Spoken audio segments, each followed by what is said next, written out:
you're really afraid of money and it's not what you think. Hi, my name's Monica Allen. I'm a mental health nurse practitioner by trade, and I am a money manager at heart. I am your financial therapist, and I made this channel so that I could help you get control mentally of your baggage around money and get it under control, tame it, so that eventually you're going to be set up for retirement. I wrote this book and it's available on Amazon. It's called Girls Just Want to Have Funds, and funds has a $sign after it. And it's 4 steps to financial freedom. If you're scared to go talk to someone about money, this is the perfect book for you. It's a kitchen table talk book that just helps you break down simple concepts around money, which can really change your thinking. And if you change your thinking, you will change your life. So let's just jump right in.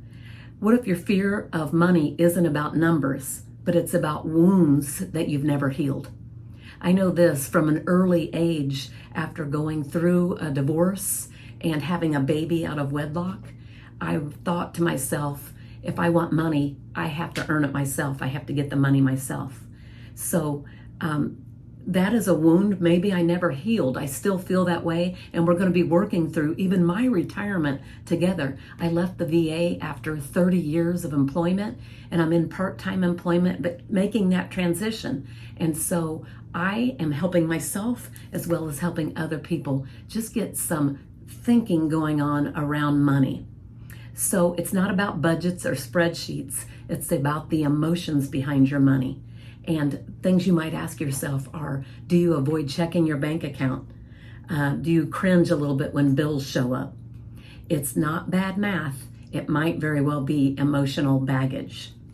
Money anxiety is often emotional, and it's not logical, but it's still, we have to address those feelings that creep up within us that we have surrounding money. Maybe you grew up in a household where money was always tight or a source of stress. That's no good.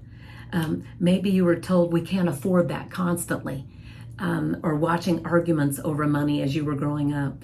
Maybe one instance, you were in a store and you broke a lamp, and the doll that you were going to buy that day was ripped from your arms, and you were told you don't deserve that. And so then something came across you that I don't deserve, and you've lived with it. These experiences are emotional responses: fear, guilt, shame, and avoidance. And they are things that we may do around money that we need to address as soon as possible. So how do money wounds show up today? Well, it might not be a logical way, but financial trauma shows up in adults like this: overspending for comfort or control, or at least you think you have control until the bills come in. Avoiding bank statements, saying I never want a budget. Oh, budget's a cuss word. Hey, in the Midwest where I live, budget is a cuss word because people think they're no longer going to get anything that they want. And really, it's just telling your money where to go, and you know where it's going. So if you're spending $1,000 a month eating out for your family and you're not putting anything in retirement, you have the choice if you want to rethink that. So you should know where your money's going. Feeling undeserving of wealth or success, maybe because you're very different from the rest of your family and you don't feel that you deserve it. Tying your worth to your income. I'm only worth this much. I've only made this much. They aren't irrational behaviors. They're protective responses to past pain. But we're going to address those in this YouTube channel, or on this YouTube channel, and hopefully get your mindset thinking differently around it. Steps to heal your money story might be awareness. Just like an alcoholic or somebody that's addicted to drugs, the first step is saying, this is what I do. This is what I do when I'm anxious. I put money on my credit card. This is what I do when I feel like I don't have enough. I go out to a fancy restaurant. Being aware of what you're doing can significantly help you. What emotions do I associate with money now? And every time you're spending, you should try to think about, how do I feel before, during, and after? And that might help you. You might journal this so that you can think back and say, oh, I'm thinking this a lot of the time and this is why I'm doing it. Financial coaching is a great thing, or therapy, and I actually do therapy in an office and help people around budget, thinking about money, and thinking differently about life. And I always say this: if you change your thinking, you change your life.